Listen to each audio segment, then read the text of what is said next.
March 5th, 1941. The port of Tripoli, the capital of Italian Libya, is bustling with activity, with the rhythmic heartbeat of the German Afrika Korps. This week, German Commander Erwin Rommel receives new troops, both in reality and in theory. I'll explain.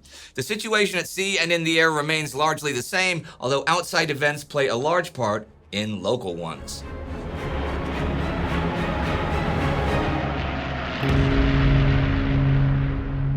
I'm Indy Neidell, and welcome back to this World War II in real-time North Africa miniseries. This week, we will gain a deeper understanding of why history does not occur in a vacuum. At 9 a.m. on the 5th of March, the final elements of the 6-Axis naval supply convoy from Naples are put ashore at Tripoli. Although this time, it's more a matter of adding brains than brawn to the Afrika Korps. Some regimental officers of the 5th Panzer-Regiment, together with the combined headquarters staff of machine gun battalions 2 and 8. The 8th is already here, while the 2nd will arrive later this week. I'd like to look at how Rommel begins this week. He writes his wife, "Dearest Lou, everything is going fine. A lot to do. Can't leave here for the moment as I couldn't be answerable for my absence. Too much depends on my own person and my driving power. My troops are on their way. Speed is the one thing that matters here." Since speed is on Rommel's mind, on the 5th, he conducts an inspection of Italian tanks. We know Rommel doesn't much value the L3 tankettes, light tanks, which comprise the majority of the Italian armor in North Africa. Yet, even as German forces have been trickling in, so too have Italian reinforcements. Operation Compass, the British action that obliterated the Italian 10th Army and claimed many of its vehicles, has left Italian armor in a terrible state, at least in terms of equipment. Basically, all modern Italian armor in North Africa was destroyed or captured. So Rommel welcomes the fact that by now, one whole battalion of new M1340 Italian medium tanks has been added to the Ariete division, the only Italian tank division currently in North Africa. These tanks have been arriving piecemeal, though. Remember the Italian freighter Tripkovich sunk by HMS Upright 2 episodes ago? It was carrying some of those. However, it will still be a while before they can completely replace those obsolete L3 light tanks. The L3 only weighs like 3.5 tons and is primarily equipped with machine guns or flamethrowers. Let's also bear in mind that Italy initially planned to be war ready by 1943, not 1940. So there is little doubt that those tanks, designed in 1933, and with variants in 35 and 38, were never intended to be the backbone of Italian armor in engagements against powerful British and Commonwealth forces. The M1340, on the other hand, is designed with precisely that in mind. It weighs in at roughly 14 tons, still on the lighter side of the tanks we see at this point in the war. The Matilda II or the Panzer III, for example, weigh in around 27 and 22 tons respectively. It also possesses significantly more oomph than the L3s. Its 47mm gun is able to pierce armor up to 30mm at 1,000 meters. However, good is not great. While the M1340 is in many ways equal to the British armored fighting vehicles, like with its top speed of 30-something kilometers per hour, it is also inferior in many others. And as we've seen, the Matilda II has frontal armor over 70 millimeters thick. So as a result, the main Italian armored tactic has to be a headlong dash to 400 meters or so, where their guns have a chance of penetrating the British armor. The shortcomings do not end there. Most, if not all, of the tanks now east of Tripoli, the early production runs, suffer from serious mechanical deficiencies because of rapid testing and rushed production. The Italians are working hard to fix these problems, but that will take time. Also, the tank's own armor is rather lackluster, with a maximum of 30 millimeters at the front. It is also riveted, and the tank has a high silhouette, so they might end up sometimes just being sitting ducks. Still, the M1340 is a welcome addition to Rommel's forces. He knows that you have to work with what you got, not dream of what you'd like. That is why Rommel already has plans for Ariete and its company of medium tanks. But before he can get to that, there's a movie screening to attend. Sieg im Westen, Victory in the West, is a German propaganda film first shown to German generals last August about the German victory against France and the Low Countries, combining captured footage with staged reenactments to glorify the Wehrmacht and its rapid victory. like the Siege of La Ferté. In the film, the holy stage taking of that French fortification, La Ferté-sur-Cher, on the Maginot Line, filmed days after the Germans had already passed the position. If you want to know what role La Ferté played in the Battle of France, then check out our Sedan miniseries. It was a really good miniseries. I'll have a link at the end. Rommel seems to enjoy the show and also makes hopeful comments about the future. A gala performance of victory in the West was given here today. In welcoming the guests, there were a lot, some with ladies, I said I hoped the day would come when we'd be showing victory in Africa. Whether victory in Africa will ever be produced is another question entirely, and at this point you certainly can't say which side would be the victor. Though on the 5th and the 7th, strides are taken towards realizing that goal and to some effect. The anvil of Malta continues to be struck violently by the hammer of the Luftwaffe. And as I said last time, should the defense of Malta not improve, British command might be tempted, or rather forced, to remove their bombers from the island. That happens this week. After particularly heavy raids the 5th and 7th of March, Air Vice Marshal Maynard reported that he was unable to protect the Sunderlands and Wellingtons, and with great reluctance felt obliged to advise their removal. No wonder, given that the size of Fliegerkorps 10, the Luftwaffe unit stationed in Sicily and North Africa that's attacking them, nearly doubles in size to around 440 planes this month. So the destruction on Malta is likely to only get worse. In North Africa on the 6th, more German troops finally arrive at the front lines, now sitting far to the east of Tripoli and only some 30 kilometers from El Agheila, the forward British post. The 4th and 5th batteries of the 33rd Flak Regiment, an AA regiment, elements of 3rd and 2nd Recon, as well as half of the supply echelon of Panzer-Regiment 5 arrived there that day. Rommel also has a meeting with a newly arrived German, Fliegerführer Africa Major General Fröhlich. Fröhlich is responsible for those elements of 10th Fliegerkorps stationed in Africa, right? The man tasked with giving Rommel clear skies over the front lines and beyond. Then on the 7th, Rommel meets with Italian High Command, specifically with Commander-in-Chief of the Italian Armed Forces in North Africa, Italo Garibaldi. Okay, I said at the beginning that Rommel gains new troops both in reality and in theory. So how can you theoretically gain troops? Well, if you, as an energetic commander who often struggles with the chain of command and following orders to the letter, already have units under your command by the time you officially receive their command, right? This is more or less the story of Rommel and the Italian Armored Division Ariete. You may recall the Santa Maria column from several weeks ago, an agile and mobile motorized mix-and-match response force comprised of various Italian units. It was one of the very first units Rommel sent eastward, and that included tanks from Ariete. So when Rommel now officially gets command of Ariete from Garibaldi at this meeting, it is more pro forma than anything else. By now, Rommel has also managed to transform the role which the Italian High Command wanted to assign him, commander of a mobile reserve behind the front, into that of commander of all units on the fighting front. Rommel gives Ariete his first official orders. That unit, with its roughly 80 tanks, will move eastward. It is to head towards the 5th Light Divisional Command at Arco dei Filei. However, it will stop short of it.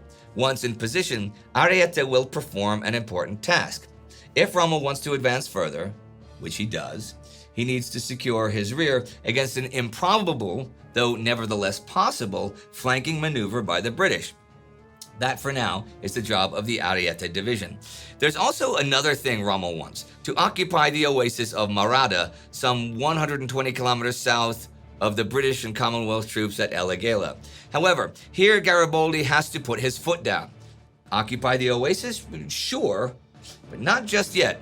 Garibaldi thinks Marada can be occupied, yeah, but only with an operation tied to a move on El Agheila. Otherwise, any garrison left at Marada, which will be fairly modest in size, could be swept up by enemy armor from El Agheila.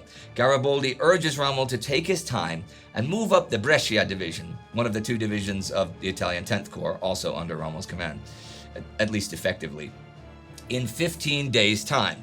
It looks like the Italians will be in charge of protecting the German flank and rear for now. But this poses the question: why would Rommel commit his only armored division to a rear action? Well, that is because As of March 8th, Ariete is not the only armored contingent Rommel has at his disposal. On that day, the 2nd Battalion of the 5th Panzer-Regiment arrives at Tripoli. On the 10th, the 1st Battalion, the rest of the regiment, arrives as well. This means Rommel's power has just seriously grown. Now, some 120 German tanks are under his command. The British are most certainly aware that these tanks are coming, even perhaps of the fact that they have arrived. However, aerial or naval recon can only tell you so much. What the British under Archie Wavell's Middle Eastern Command in Cairo do not know is that the Panzer IIIs and IVs that arrive are different from what they've encountered in Europe before. Or that the Germans have made some changes to their anti-tank units as well. The tanks have additional face-hardened plates.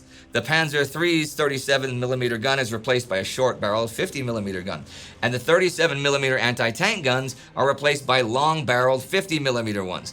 British intelligence does get word, at least, that Hitler has personally ordered flak units to strengthen the North African defenses. That includes more of the 88s, which have already proven themselves to be real tank killers during the Battle of France. Though it seems British intelligence is not really aware of their capability just yet. British intelligence will up its game in the coming days and weeks to ultra-human levels. More on that as it develops. But this gap in the British understanding of German armor and anti-tank capabilities will likely bring a reckoning for the forces in the field. Those forces in the field have other things on their minds though, for on the 9th, the Italians begin their spring offensive. Not in Africa, in Greece. There are some 35 German divisions waiting in Romania to join the fray. The British are expecting a German offensive there at any moment. Counterbalancing the German involvement and aiding their allies in Greece is the main thing occupying the mind of British Theatre Commander Archie Wavell. That is where almost all available troops, equipment, and supplies from Africa are currently headed, and what the big majority of Royal Navy and Royal Air Force assets in the Mediterranean are occupied with. To that end, many ships have already left Africa for Greece. However, the Regia Marina, the Italian Navy, isn't going to just sit by and let them have freedom of the seas. On the 6th, an empty British convoy is returning to Egypt. At 7:13 a.m., aboard the escort ship Greyhound, a British destroyer, the ASDIC operator picks up an echo some 870 meters from the convoy. After the contact moves, one thing is clear: submarine contact. The crew reacts immediately. Depth charges are deployed and set to detonate between 30 and 75 meters below the surface. Unfortunately for the Italian submarine Anfitrite, lurking 55 meters beneath the waves, the British are right on the money. The sub is damaged and forced to surface. The Greyhound immediately greets its enemy with a shot from its 4.7-inch main armament. The first shell misses. The second one slams right into the conning tower, killing 5 Italian submariners instantly. A boarding party is assembled, and the British manage to capture the remaining crew and some interesting documents, and then the sub is scuttled. However, in a way, the Mediterranean currently tells a story of shared incapability. The British are unable to effectively stop or harm the convoys sailing between Naples and Tripoli, and the Axis seem incapable of doing the same to the British convoys between Egypt and Greece.